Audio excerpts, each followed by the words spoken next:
I guess at this point it's probably a good idea to mention I'm not McGill Method certified. I'm not a practitioner. I have interviewed him 3 times. I've read all of his books. You could probably see some of them behind me there. I was introduced to Low Back Disorder, which is the book, the big textbook behind me there, in 2009. That was when I first got hold of the information, and I've, to the best of my ability, I've followed it ever since. So I've been following his work since 2009. As I mentioned, interviewed him 3 times. I've got all of his books and read through them. I've attended his 3-day training workshops. So the first one is understanding lower back pain, sort of what I described before about being able to categorize it, the underpinning anatomy and things like that.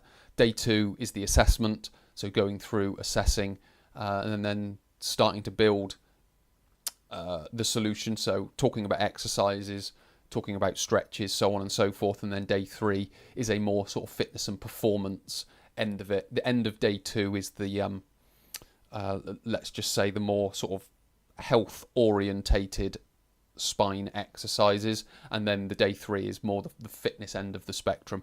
Read a number of his papers, and as someone that provides a face-to-face and online service, I don't just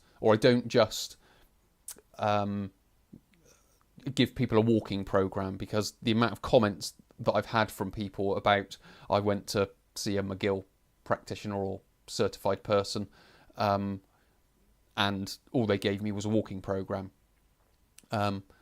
That's not something that I do. I'm not, as I mentioned, I'm not certified. I'm not affiliated with the McGill Method in any way, really. Only in so much as I've read the books, I've interviewed him, I've been to the training, and essentially I found it to be the most effective.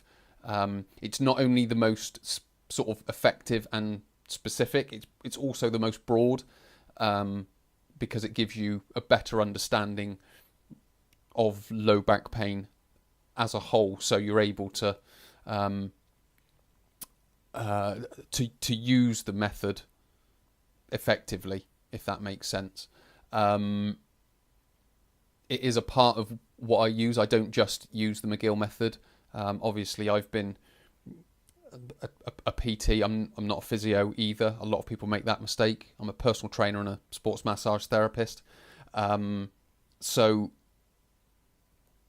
again, just through reading his work and using his information, I've been able to include that into other aspects, because I do use a lot of work from functional movement systems as well, and I've sort of combining the two, so my assessment is a bit more expansive than the McGill Method. There's more in it than what Stuart McGill suggests.